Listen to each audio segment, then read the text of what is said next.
Hi, and welcome to Cover Brand, where we cover all things branding, marketing, and advertising to help you understand what the hell branding is and how it works to grow your business.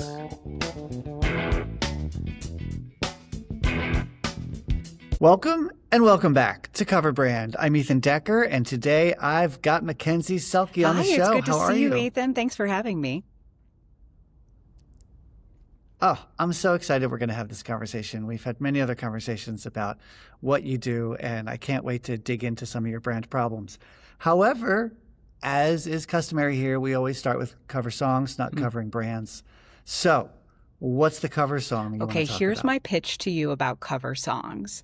They are best served at a concert. Okay. Right? I don't think they're as fun on Spotify. I don't think they're as fun on YouTube.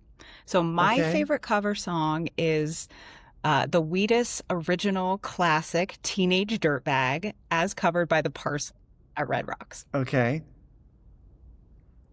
The Parcels. I don't even know who the Parcels are. Who are they? I think that our Gen Z influence at the farmers market is rubbing off on me because they're kind of a fun little, I don't know, like a jazzy yacht rock cover band extraordinaire. They are from Australia. They have a big following. They are just a good time summer music crew. Oh my God. The Parcels are jazzy yacht rock from you'll Australia? love them. Yeah, I got to get in on that action. Okay. And the Teenage Dirtbag is what they Absolutely, which is a covered. millennial classic, harkening back to the 90s and being misunderstood. So you can imagine how that sound works perfectly for that topic. Yeah, it's a good one. Nice. Okay. If we can find that, and we'll do our best to find it, then we'll put it on the playlist. We have a cover brand playlist on Spotify where we put all our favorite cover songs. So you might have just broken the machine. And if you broke it, we'll figure out how to kind of semi-fix it. Maybe we'll just put the original version on the playlist if we can't find the cover. But damn, it's a classic. I'm sure we can find some shaky iPhone footage somewhere. So I'll help sleuth. Okay, we'll do our best. And we'll be right back with more from Mackenzie after these messages. Have you ever wished all this brand science was captured in a book somewhere? Well, you're in luck. Your wishes will be granted because the Little Book of Brand Science is about to launch. Go to appliedbrandscience.com and click book to get notified when it comes out. Welcome back. I have the exciting privilege and pleasure of having Mackenzie on the show today. Mackenzie is the executive director of the Boulder County Farmers Markets, which I get to enjoy here in Boulder. And I don't go to enough, and I'm sure that's going to be a little bit of what we're going to talk about today. I know. Sad, but true.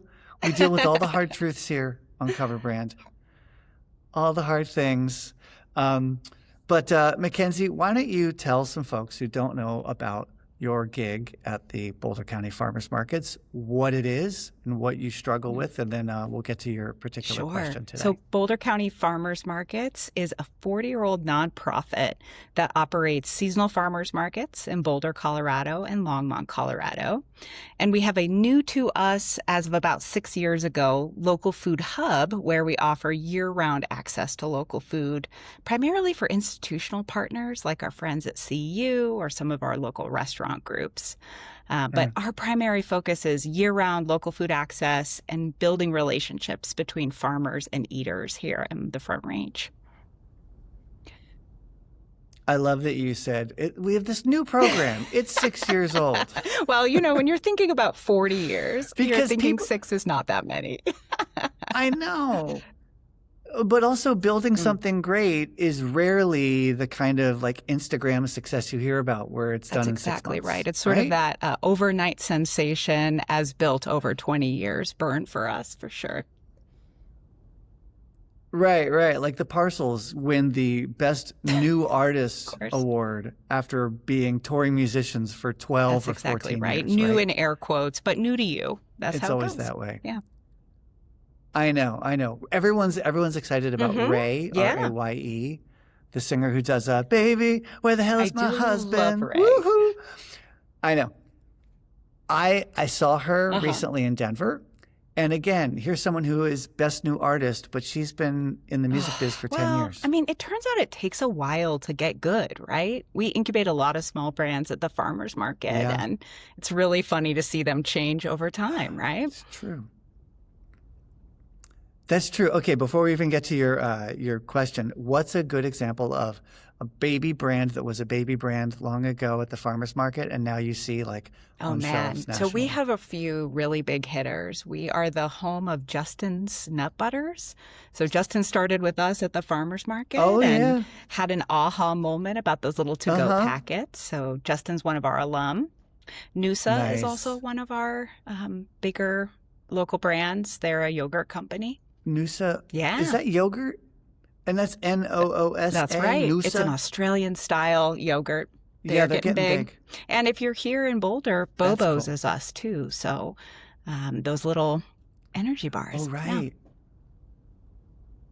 They're like, they're kind of like Kind bars / Luna bars / energy bar. Yeah, they're like a really great breakfast. They have a lovely regenerative agriculture focus, and they're just something easy for the morning. Oh, cool. Yeah. Nice. So now let's get into some of the challenges you have. What are the brand or marketing or advertising things you feel like the BCFM is struggling with? I think one of the most amazing things about BCFM is that it feels like we just show up every Saturday in that park by happenstance. I think a lot of people don't know that there's an organizer behind it, and that we're a nonprofit, and we're a nonprofit so that we can do this local food access work and introduce our community to these great brands in a way that works for small businesses. And for us, I think it's a really hard story to tell because the most customer engagement we get is at our farmers market, which is full of folks who just walked in after having breakfast on Pearl Street or rolled down the hill after watching a CU game at the university the night before. And, you know, it's a lovely morning. You get a coffee, you get a pastry, and you walk out. And I am really interested in how to radicalize the next crew of local food fans. So I would love to know how we should convert these casual customers or once or twice customers into that lifelong diehard brand ambassador. Right. Because you've got a couple things going at the Boulder County Farmers Markets. If we're talking about the actual specific events, one of them is you've got that Saturday morning one, and then is there still a Wednesday afternoon or evening one? Yep. So the farmers market pops up. It takes over 13th Street between a couple blocks and then areas around that. And you're right. A lot of folks are visitors or even tourists because Boulder has a big tourism crowd in the summer. And even just tourists to that neighborhood, right? It's downtown, so semi-residential, but it's also just a place people go to spend a weekend day, not necessarily next to their house, for example, like a grocery store would be. And and then do you have the same? We have the same thing in Longmont, and we're at the fairgrounds in Longmont. Farmers market that so pops they up. pop up in the fairgrounds parking lot, and it's even more removed from sort of the hustle and bustle. It's less likely you'll stumble on it. Right. Okay. So you've got these pop-up events that happen seasonally, and you've got visitors, some of whom are local, but a lot of whom are either just in town for a little bit, either because they're from the surrounding area, because Boulder and Longmont are kind of cute. Boulder's certainly a cute place to visit. And then you've got actual tourists who are just in town for a day because they're from elsewhere. So there's one principle I have to share. I'm going to get sciencey, but it's going to be silly science, kind of Bill Nye level science. Okay, if you look at almost any brand or any event or any team, you find that most of their visitors, buyers, supporters are actually pretty light. They are like even things that you think have mad loyalty. They don't have just loyal people like Harley Davidson. Most people who buy a Harley only ever buy one Harley in their lifetime. Apple. Most people that buy Apple actually only buy like one Apple product. They might have other earbuds and not the AirPods. They have other accessories. They have other home devices. They don't buy Apple everything. They just have one Apple phone. And in marketing, we start to fantasize about these loyalty brands. Like another one is Warby Parker glasses, right? You assume that there are Warby Parker people and all they do is buy Warby. Most people who've ever bought Warby Parker have only ever bought them once. And they're like, eh. And then they go back to buying from Costco or LensCrafters or whatever. And so if you look at the distribution, do I have these axes correct for you? Does that look like a chart, or is it opposite way? Okay. So if you look at how many people buy at what level. So the really light, the one-time buyers, that's usually most of your customers. Now, they're not a lot of money, but they're most of the people are like one-time buyers. And that's even for things like toothpaste. Most people buy Crest maybe once a year. And then you've got two-time buyers, and maybe half of the number are two-time buyers. And then three-time buyers is half of that. And then four-time buyers is half of that. Five-time buyers is half of that. Same thing with restaurants. Most people who go to, a restaurant in town like Chipotle, most of them only go like once a year. Because think about it. They go to other restaurants. They eat at home. If it's a specific Chipotle, it's because they only visited that town once for a game or an event. So a lot of your customers and buyers are very light, very irregular. And if it slopes down from that to the heavy buyers, and you have fewer of those, what you see is it's shaped like a banana, not a bell curve. So I call it a banana curve. That comes from my buddy Weimar Schneider's as well. Got to give him credit. And some would say it's kind of the 80-20 rule, like 80% of your volume, 80% of your money comes from those heavy 20% of buyers. But it might be only that 50% of your volume comes from those heavy 20% of buyers. It might be that 90% of your volume comes from your regular buyers. With a touristy kind of thing, or in a place where there is more tourist traffic and whatnot, it might be that only 12 or 20% of your money comes from your heavy 20% of regular customers. You might actually have 80% of your money coming from very, very light users. Well, isn't that such a conundrum then? I mean, how do you balance that for me? Because what I'm hearing you say is focus on the 20 instead of the 80 if you really want to deepen. But no, it depends on your industry and your business. And then it also you have to accept and embrace the reality of the banana curve. Like even if you're Warby Parker or Apple or Harley Davidson, you're not going to convert if you have a banana curve that's like, let's say 80-20, because it just rounds to 100. It feels good. If you have an 80-20 banana curve, you're never going to make it so that all your customers are heavy customers and you don't have any light buyers. You know, that you only have loyal Harley riders who only ever buy Harley and they buy 5 of them in their or per year or in their lifetime. It's rare to impossible. Like imagine if you run a Chipotle, how are you going to get people to only eat at Chipotle and be diehard loyalists? If you look at our own behavior, like Mackenzie, you come to a little speakeasy I know called Pits and Stems, but it's not the only bar you go to. That's true. You like other bars. Right? Ethan, can I ask you a question about Pits and Stems while we're on? We don't even behave. Let me just interrupt you here because you're exactly right. But I love Pits and Stems, and I'm an evangelist of it. And I, as a nonprofit, care almost more about that local food glow that my customers are getting as I care about them actually buying the food. So is there something there to, I'm a Chipotle diehard, even though I really only eat there a couple times every year? Yeah, absolutely. Absolutely. There's a phase at which I need to have you, and I really implore people to embrace the reality because like we have to let go of some of our fantasy. Our fantasy might be that we only have heavy buyers and we don't have light buyers. If you're in a tourist economy, by definition, 95% of your buyers, your customers are going to be tourists. You might never see them again. Now, if you're a true tourist town, that is the case, right? And actually a lot of Pearl Street in Boulder is tourist traffic. But even if you're a regular brand like Warby Parker, you have to embrace that a huge, vast majority of your buyers will be occasional or light Warby Parker buyers. Embrace it instead of fight it. Like embrace it as truth instead of fight it like it's something's wrong with the universe. You know, if you live in an arid environment, you don't curse the fact that you live in an arid environment, you know, a dry climate.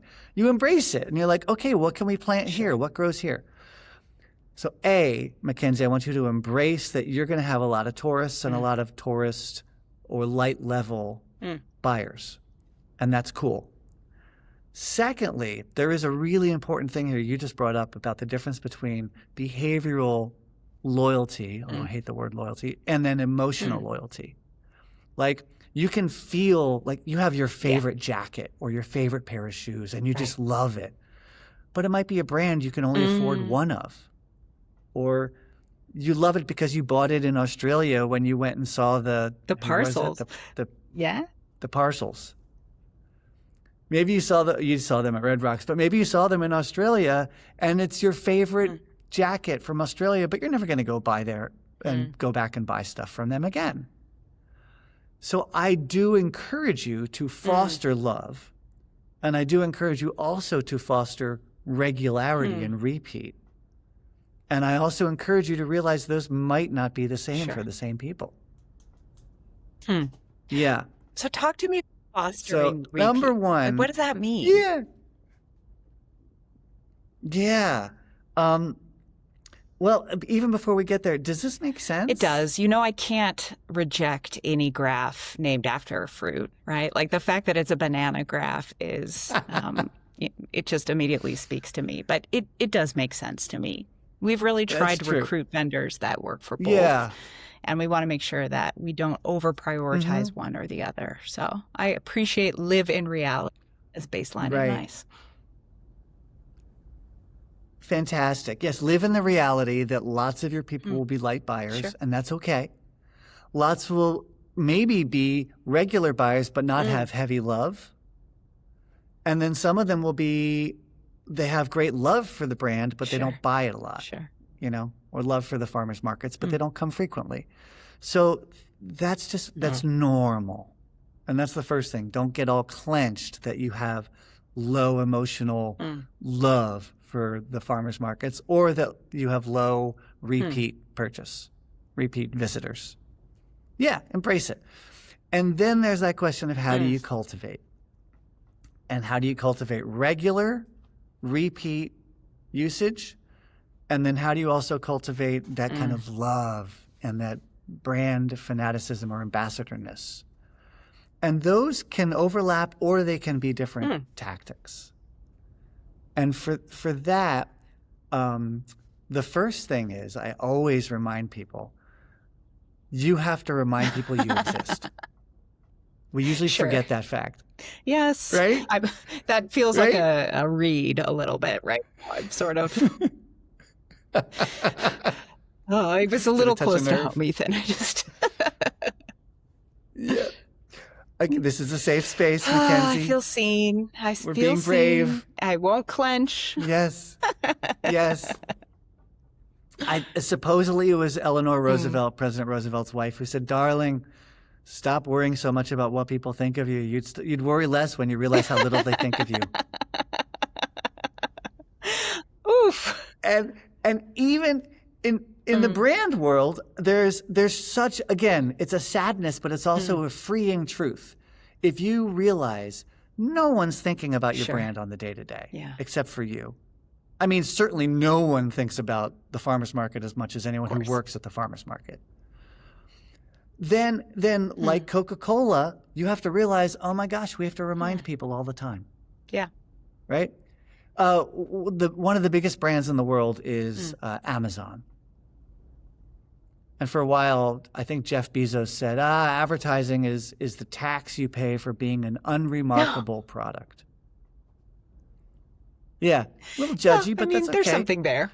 He deserves to be a little judgy. He created Amazon, for Christ's sake.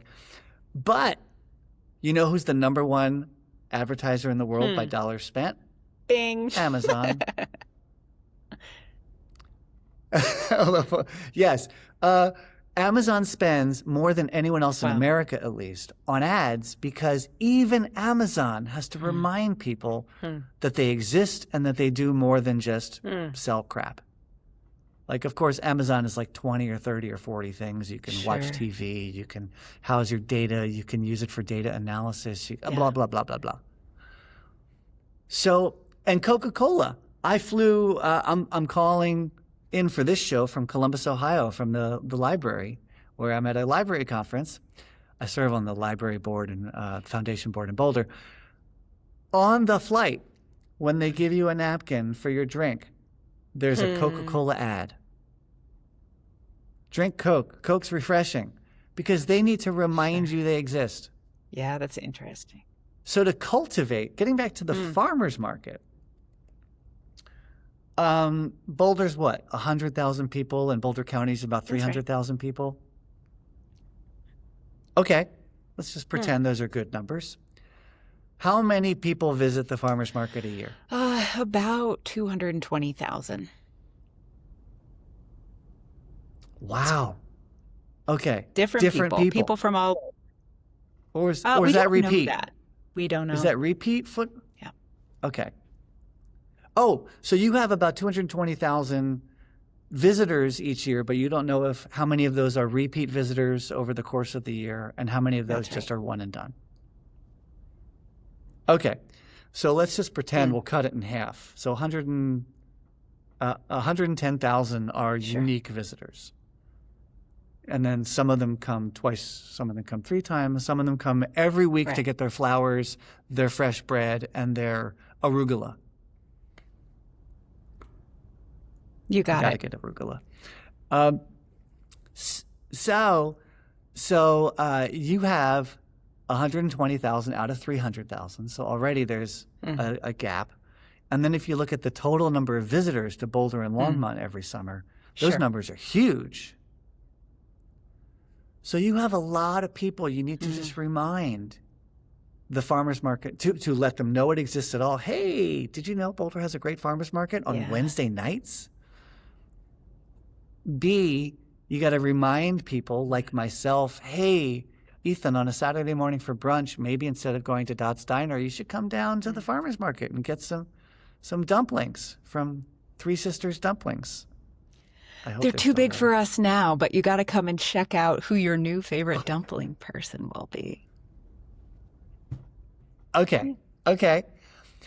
And then just the reminders, even for old customers, is so important. Sure. So important. I don't actually like to call it acquisition and retention. I like to call it acquisition and reacquisition. I like that. Because you're constantly reacquiring people. And there's some myth about like it costs 6 times more to acquire a person than to retain them. I think that was made up math, like back of a napkin math. I don't think it's the actual empirical data. I think it costs a lot to retain because half the time you're just reminding people you exist and pulling them back in. I like that idea of reacquaintance. You know, we're 40 this year, so we're thinking a lot about who we have been. And so I'm calling a lot of founders. I'm calling a lot of former customers and talking about the farmers market. And I'm seeing what you're describing, which is that people are remembering things about this thing that they were a really big part of and have completely forgotten. So. Yeah. Okay. I love that. I love that you're going to reacquaint. And you can do that on a monthly basis and then an annual basis and then a 40-year basis. So that's I think that's a big piece of the puzzle for you, is to get into that mindset. I like to say I really shift people's intuition. And you get that intuition that we need to constantly reacquaint. and constantly remind and constantly refresh. And that's a big piece of your puzzle. Yeah, you're sending my brain bubbling a little bit with, who and where and how and what and how fun that will be, because we're seasonal too, right? So there's a real cadence to that reacquaintance for us. We're different in the spring versus the fall versus the winter.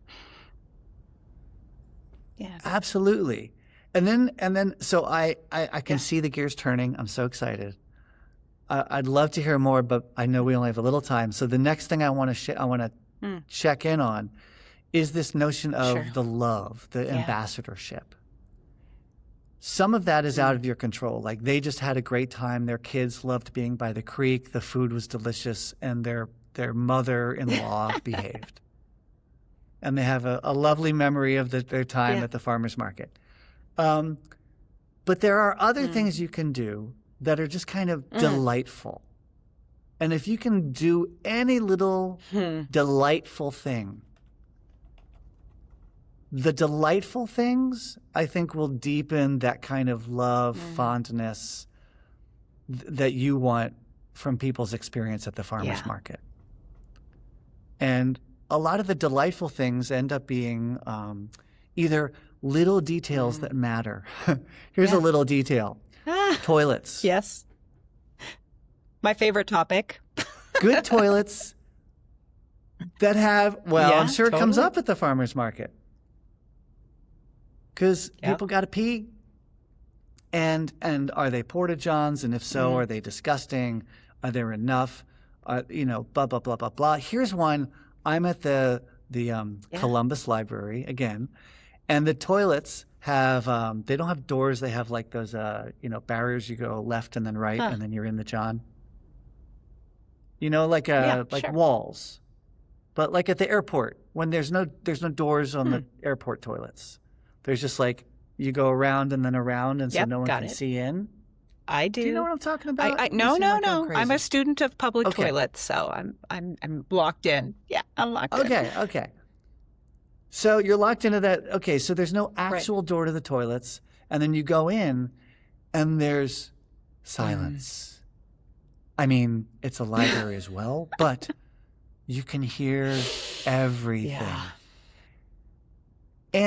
And you can still hear the people outside the toilets talking, library people, like the librarians. That is a little detail. If they just put a little white noise machine in the bathrooms, it would create emotional privacy so that everybody doesn't hear every noise you're making in the bathroom. It's the attention to detail that makes it an enjoyable, a more delightful experience. I know we're talking about delight in the toilets, but still, bear with me.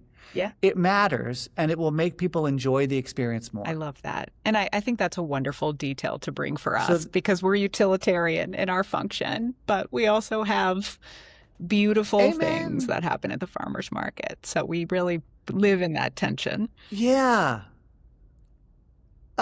And you have to deal with the whole range. You have to deal with the range from, as the director and as running the whole shebang, you have to deal with the whole range from the amazing delight of having a local band perform some amazing local, I don't know, I'll just make it up, bluegrass or jazz, while they're having focaccia that's freshly baked from a local baker that happens to be gluten-free and biodynamic and regenerative. Like, a peak experience that goes on Instagram, and it's kind of shattered if the toilets suck or the parking sucks. Totally. So you gotta, like, good restaurants know this, right? Fancy Michelin restaurants, if their toilets suck, then it doesn't matter how great that gorgeous dessert was with the wine pairing.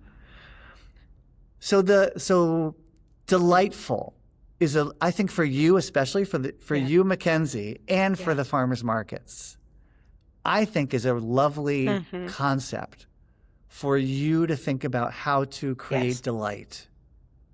And that will generate the feelings you want while you're also doing all these other things just to reacquaint over and over and over with your customers. Oh, Ethan, you're the best. That was so much good homework. Live in reality, reacquaint, live in delight. it's a pyramid I can get behind. Do you think? It feels like I'm seeing gears turning. I can't wait to go back with my team.